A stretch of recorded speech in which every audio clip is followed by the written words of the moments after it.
Mr. Chivayo shall vomit the food he is eating with the stolen money. He shall vomit. Kana uina bururu ari kudriva mota yakatengerwa naChivayo, mutaurire kuti zvanzi naChiwenga mucharutsa zvamuri kudya izvi.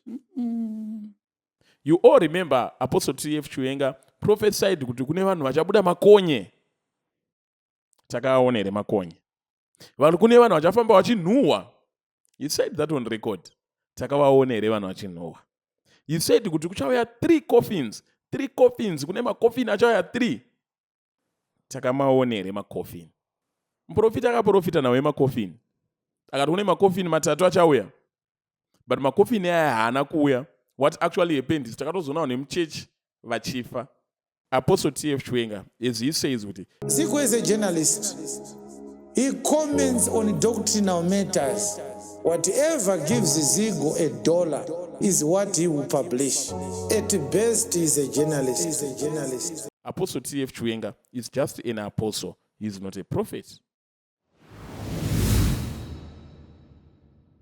Ladies and gentlemen, I've got a prophecy here by Apostle TFA Chiwenga concerning Sir Wicknel Chivayo. Hanzi pane kurutswa kuchaitwa, pacharutsiwa chaizvo. Prophecy by Akabuda, I was preoccupied with other things, so I couldn't react to it on time. But pandaiona izvi, I just thought, let me give my 2 cents and just assess ndoona kuti chiprofita ndechechokwadi here kana kuti. Vanhu woboma kufunga kuti nini I hate Apostle TFA Chiwenga. I don't hate Apostle TFA Chiwenga. Apostle TFA Chiwenga is one of our greatest content providers per platform inoi. But Apostle TFA Chiwenga, I believe channel ringadera kangokura, but not to the level that it is, because Apostle TFA Chiwenga news was nodiwa na a lot of people. So people like Prophet Makandiwa, Apostle TFA Chiwenga, and a whole lot of other ndondon, they are very important to our platform. Says wachitipa content inodiwa ne vanhu. So Apostle vane chiprofita chavo chavari kupa Sir Wicknel, and that is a matter of interest to me.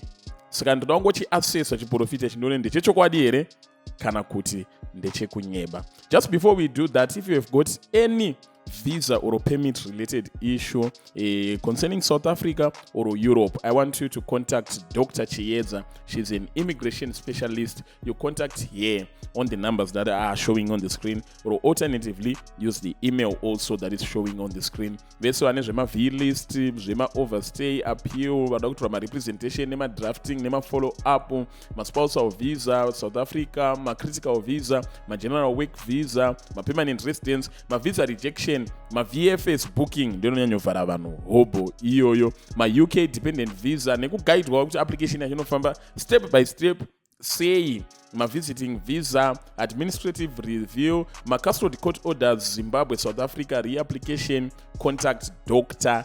Chiwenga. Dr. Chiwenga on the numbers that are showing on the screen, and she will help you. Ndashana na Dr. Chiwenga for almost a year now in the my complaint hour and Sunday receiver. And Sunday receiver my complaint hour. Saka baba tape number ubuda pa screen and you will be good to go. Apostle TFA Chiwenga rikatinzwe chiprofita ichi. Verse 1, start from verse 1, Pastor. The NASB. When you sit down to dine with a ruler. It's a prophecy, right? Yes. I'm reading this scripture as a justification of my prophecy. Yeah. When Chivayo gets close to the first family, what should he do? Consider carefully what is before you. He should have considered carefully what is before him. Yes. And put a knife to your throat. He should have put a knife to his throat. If you are a man of great appetite. It is clear Chivayo is a man of a great appetite. Verse 8. You will vomit up the morsel you have eaten. Oh my God. Yeah. This one. It was a good one. It's too good. Mr. Chivayo shall vomit the food he is eating with the stolen money. He shall vomit. Yeah. And if you are wondering whether it is possible at all, just ask yourself, where is Mike Chimombe? Mucharutsa baba. Kana uina bururu ari kudriva mota yakatengerwa naChivayo, mutaurire kuti zvanzi naChiwenga, mucharutsa zvamuri kudya izvi. You will vomit up the morsel you have eaten and waste your compliments. The compliments you have been receiving all these days, you are a se urimpinga or mdara. They are going to go to waste. Pacharutsiwa zvekuti du parare. Nevamwe vanhu vanonzi havasati vamborutsa, vacharutsa wena.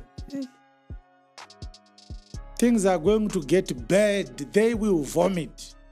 This is my first prophecy for Zimbabwe.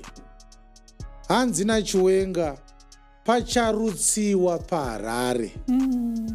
Mucharutsa zvenyu imbodyai. Nevamwe vanhu vanga vaine chimiro. What hurts me is that there are people who didn't need these cars, who are comfortable with their lives. They work hard to earn a decent, honest living. Yes. Their only mistake is they ate a morsel. They received a corrupted gift. And when the day of vomiting comes, your wife is going to ask you, why did you receive it? We didn't need this gift. Look at how you are vomiting now. Is that not your lung you have vomited there? Oh, okay, it's not your lung. We thank God. Charutsa kusvika vanhu vaakufunga kuti nechitaka chako chabuda. Mashoko aChiwenga aya abva muBhaibheri, Zvirevo chapter 23, kubva pavhesi ya1 kusvika pa8. Hanzi naMwari pacharutsiwa paHarare. Mwari ari kuti pfuma yavari kuzviunganidzira vachizvitengera mazimotikari anodhura ichamera mapapiro. Yes. Igobhururuka ichienda kudenga segondo. Yes. Ucharutsa zvishoma izvozvo zvawadya, uye unenge watambisa mashoko ako nokumutende. Thank you, Excellency. Watambisa mashoko ofunge. When the day of vomiting comes, you are going to realize that all the pleasantries, all the praises you gave or received, you wasted your praises. Isaikabanga Pauro naye vana baba nana amai, kana kuti muchaita sezvenyu mucharutsa.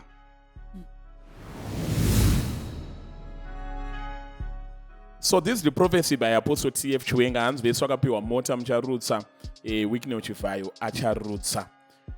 And hanzi ndochiprofita. So I want to look at it. I want to look at it objectively. Ndinyatsochitarisa without bias, without fear, nor favor. Chiprofita ichi Apostle TFA Chiwenga watanga wachiti ndindadaro. Ndo mashoko ataurwa naChiwenga. Then kupedzisira ndobvazo ndo mashoko ataurwa naMwari. Why? Because this is just Apostle Chiwenga speaking. Bangonotora scripture, Proverbs 23. Rukutaura about zvarukutaura. Advice yarukutaura about munhu kana ukagara patable pevanhu, kana uri pamabiko pauri, kana kuti paunenge wakokwa, usanyanyoita nhafu, usanyanyodyisa, usanyanyoita nge munhu asina kukwana patable. Ukanyatsoverenga Proverbs 23 iyo ndo zvainenge ichitaura. Saka inenge ichitaura iyo kuti zvidzore, ndo panonzwisa banga Pauro, zvidzore maybe chikafu chautopiwa ichocho warutopoikana. Unogona kuedzwa, musamamboedzwa kumba kwevanhu, but vanhu vanenge vasingadi kutokupa chikafu, vanenge vada kuti urambe. Something like that. Advice iri kubva muBible. And then Apostle TFA Chiwenga takes it wobva vaita chiprofita. Hameno ndozviprofita here guys, kuti unotora scripture riri muBible wobva wati scripture iri, saka ndatopa prophecy. Prophecy yandatopa. Kana kuti chatoti prophecy, zvinhu zvawaudzwa naMwari specifically concerning a certain individual. Ndokuprofita here kuti unoverenga scripture wobva wati saka chatochiprofita. Unongoverenga scripture wobva wati ndatoprofita. ndozvataurwa naMwari here kana kuti wangoverengawo bhaibheri bva wagadzira scripture rauri kugadzira rauri kufunga kuti it can actually directly apply to munhu wauri kutaura. Because scripture iri rangotorwa barabara dai scripture barabara piwa Wicknel, barabara topiwa president, barabara topiwa vanhu vakapiwa mota zvikanzi mucharutsa.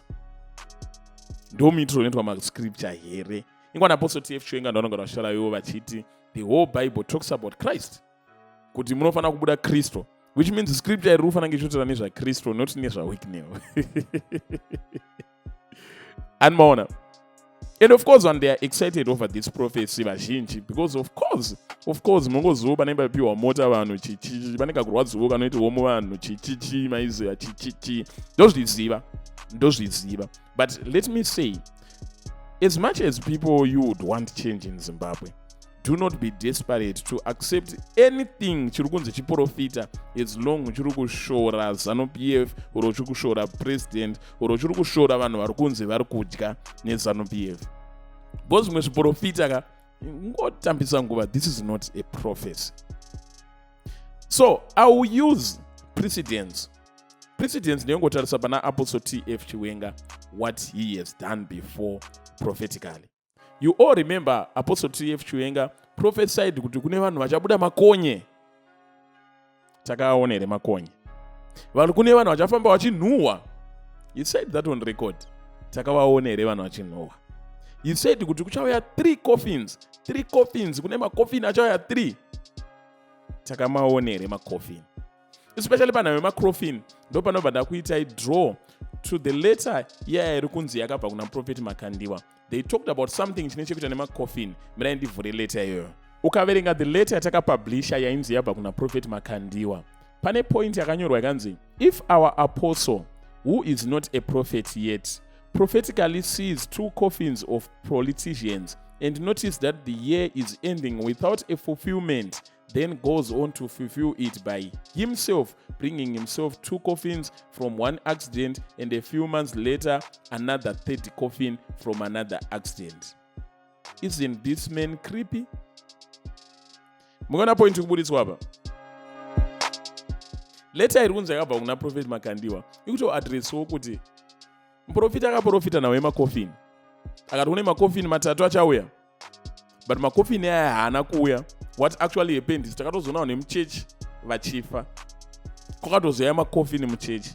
Hazvisi suspicious. Chingori something chandangoita bring on, ingori later yandangoita bring on, but the issue yandikuedza kutaura ndeyekuti maprophecy ese aya andiri kutaura aya, prophecy yemacoffin, prophecy yemakonye, prophecy yeanonzi anoni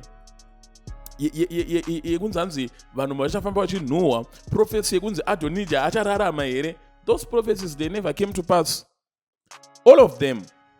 And akataurwa in that style, kuchaora vanhu, kuchanhuhwa vanhu, kuchabuda vanhu makonye, kuchauya macoffin matatu, all of those things never came to pass. What makes you think kuti right now zviri kutaurwa zvenzi vanhu vacharutsa is coming to pass? What makes you think kuti vanhu vakapiwa mota vacharutsa zvonzi vacharutsa? What makes you think that? Of course vanhu vanogona vachishuwira that kuti ningiwo vanhu vari kudya izvozvo zvinizvozvo vari kudya zvinhu zvekuba, saka toda kuti vanhu ivaka kama chichichichi. That is what people would wish, but mureal world ndo zvinoitika here.